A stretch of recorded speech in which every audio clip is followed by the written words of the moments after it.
At one point, I couldn't move my arms or my legs. I couldn't speak. I thought for sure I was dying right there on the basement floor where nobody knew where I was. And the worst part was, I did it to myself. If this is your first time seeing me, my name is Jackie. I'm a recovering drug addict and alcoholic. And today I'm sharing a story about a time where I overamped. That's the term that my friends were using at the time. They used it very casually, but this was one of the scariest things I ever experienced while I was using meth. Also, I never saw any of them overamp. This only happened to me, and this was the second time it happened. The second time that I'm going to talk about today was by far more dramatic than the first time. At this point, I was all the way in California in a tiny, tiny, small town that was just overrun with meth and prison gangs and users and chaos, and just a small town that I didn't mean to end up permanently in. I just kind of thought I was going to be passing through. So at this point in time, I am heavily dependent on meth. I inject it every day, and there is no exception to that. I am high almost all the time. This is the point where I'm going several weeks without sleep. I'm hardly eating anything at all. I'm living with my drug dealer because he is somebody who has offered to take me in and kind of look out for me while my boyfriend's locked up, because he is friends with my boyfriend's family. Especially, he's close with my boyfriend's sister. Meth is the main drug I'm using at this point. I use other drugs, but meth is like the main drug I use. I just finished taking a shot and I don't remember falling, but I wake up on the floor of the basement. I'm just thinking, what the fuck happened? I'm spread out, like sprawled across the floor, but I'm awake. Like I can see, but I can't see anyone around me.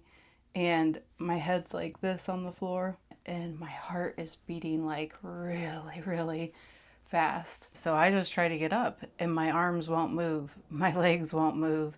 It feels like there's cement blocks on them. That's how heavy they feel. Like I just try to move, nothing. I wait like a few seconds. I try to move them again, but nothing, no movement, just dead, like dead weight. And at this point, my heart, I can just feel my heart racing so bad. And I'm thinking, all right, well, my heart is already racing like this. If I can't move my hands and I can't move my legs, I just need to call out for help. So I scream for help, but nothing, no sound comes out of my mouth. My mouth moves, I'm awake, like my eyes are open, but no sound is coming out of my mouth. And then I'm just like, oh fuck, I'm gonna die. Like I'm gonna die right here on the basement floor. Nobody knows where I am.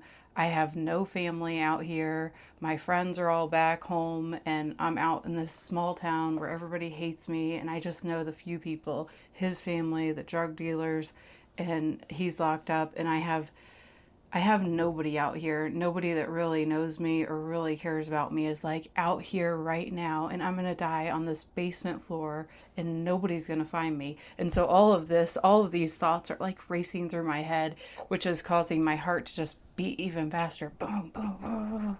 And I'm like, okay, the only thing I can think to do is just take deep breaths. Just take deep breaths. Just take deep breaths. I keep telling myself, just take deep breaths. Because if you panic, that's only making it worse. Whatever the fuck is happening to me, if you panic, it's only making it worse. So after I take a few deep breaths, and in my head, I'm also kind of saying like, well, if I can breathe, I'm not technically, maybe I'm not dying. If I can breathe, my eyes are open. It's just, why can't I move my arms? Why can't I speak? Why won't my legs move? This is scary as fuck. And nobody's around. Where the fuck is everybody? I'm always around. Dude, my dealer, where the fuck is he? This is his place. I'm just panicking. I'm just on the inside, I'm panicking, but I keep telling myself, take deep breaths. And then after you take 4 or 5 breaths, try to move your arms again. Okay, they won't move. Take a few more breaths, try to move your legs. Nothing. They won't move. So I just keep doing that. I keep doing that, taking deep breaths and trying to move again. And at one point, my arms kind of go like a little bit like that. And I'm like, okay, this is good. And the legs, no, the legs still don't move.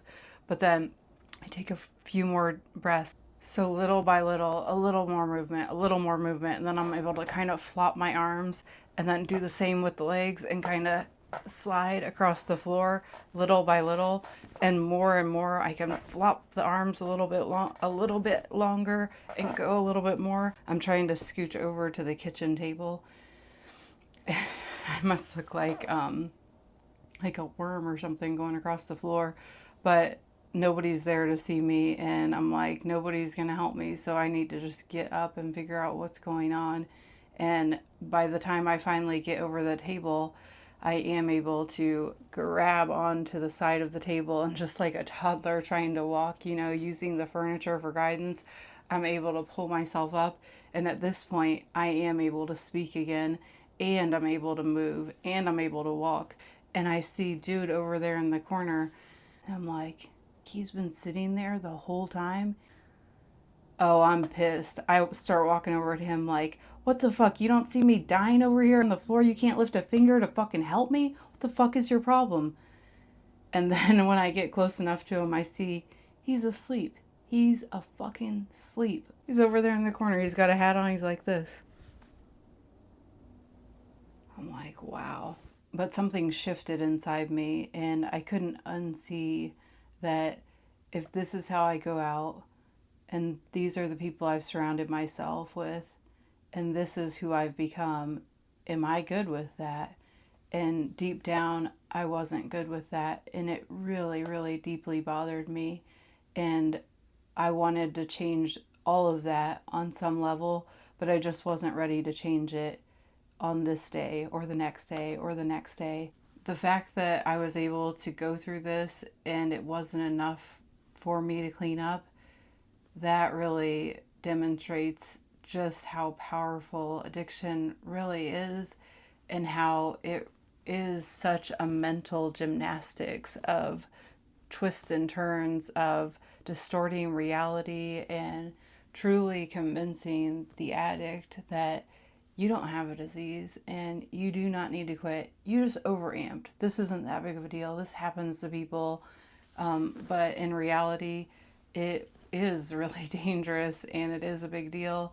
But it is just so hard to go from drug dependency to cleaning, to having the desire to clean up and to change, because it feels like something that would never be possible. I never imagined my life without drugs. I never once imagined not doing drugs and what that would look like. I never entertained that as a possibility until I started getting court ordered to rehab and having incidents like this, and my overdoses, my alcohol poisonings, and my many, many emotional lows, and my psychological, like the psychological element of like the self-hatred and the compulsive behaviors that I do like on autopilot, but yet that I hate myself for doing. Like for the longest time, I hated that I had become somebody who injects drugs. Like I hated that about myself, but this was also just who I had become. And so that constant sort of fight, that constant conflict that you feel, but that your addiction keeps convincing you, but that your addiction is just so strong and so powerful and so cunning and able to convince you over and over and over again that this is fine. You don't have a problem. This is something that we can outsmart, we can outthink, we can work around this, but this is not enough for me to need to quit. This was my experience overamping. That's what my friends called it.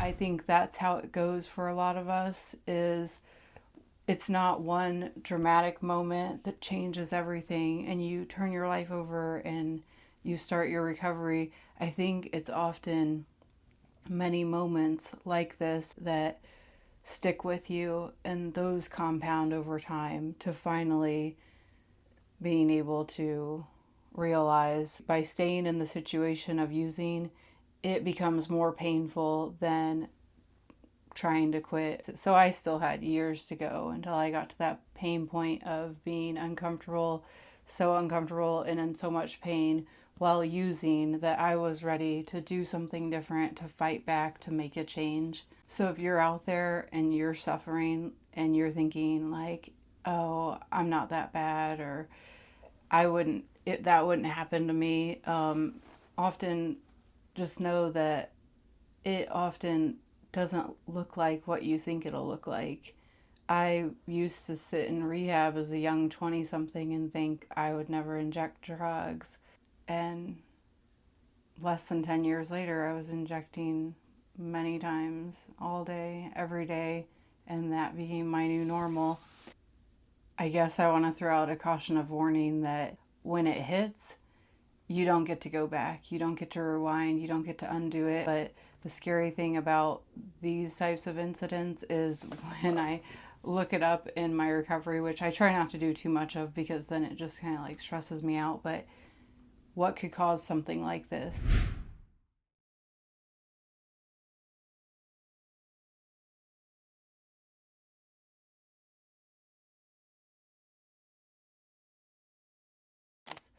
I didn't know this while I was using.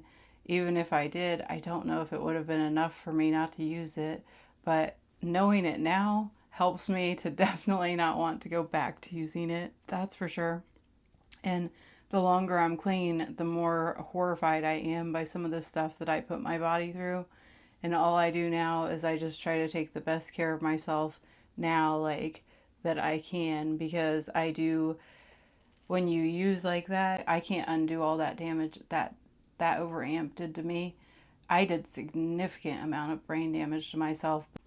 I'm glad I know about it now, and I hope that by sharing this, it brings some awareness to overamping and what it feels like and how scary it is and how dangerous it is and how dangerous injecting large quantities of meth really is. You hear a lot of people say like, oh, you can't overdose and everything like that, but you can definitely die from taking too much meth. I shy away from doing videos like this because it is really embarrassing. It's embarrassing to think how many of these lows I had to have to actually reach my bottom. Like my bottom just kept getting lower and lower and lower. So if you have somebody out there that you love that is suffering, just try to understand that addiction is such a complex problem that it is very hard to get through to an addict, but it is possible for somebody that is extremely addicted to turn their life around and change. I've been clean since 2012 and I plan to stay clean for the rest of my life. God willing, I'm going the rest of my life without using. I'm committed to that. I work for that every day, but every single day it's a fight. It's not guaranteed. It's not in the bag. I have to work for it. And that's the sort of thing, like remembering these instances is so powerful for my recovery alone because it can remind me like what I have to go back to if I ever choose to pick up again. And knowing now that I'm sober, when you're sober, you can actually have like mental clarity. When I'm using, I really can't have mental clarity, but that's why those stints in rehab can be so powerful because they can give you enough clarity to plant a little bit of recovery in you so that when you go out, there are things that you can't unknow and you can't unsee and you can't unlearn about addiction and about yourself and about how you think, feel, and behave.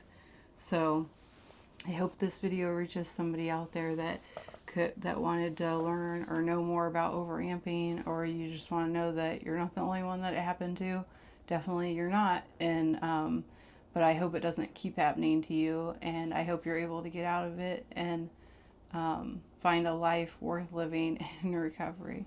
And if you're watching because you know somebody that is still struggling in their addiction and you just can't understand like how could they keep using even though they're overdosing and even though they're declining medically, and you just don't understand how they can't quit using, even when all evidence points to they have a huge fucking problem. It's because addiction is so cunning, baffling, and powerful.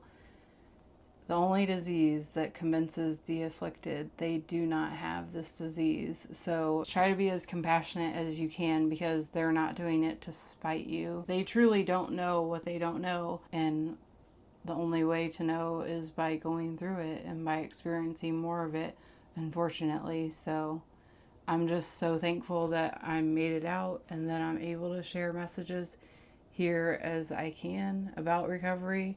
And if you have any questions for me about recovery or about addiction, drop me a comment. By the way, this tooth right here, it's fake. I'm waiting to get a crown on it. This is a temporary. And that's another thing that I have my years of addiction to think is trauma can cause obviously, you can lose teeth in addiction, but like this was caused by trauma. uh, I've I've had my head split open and I've totaled a car, among other things, and the dentist was saying that trauma, it can surface like decades later in the form of needing something like, in my case, a root canal, and then having to replace that tooth. So fun. So we pay the price. We pay the price one way or another for our choices. But yeah, I hope I don't need a bunch more of these, because that really sucked. But anyway, I will see you later.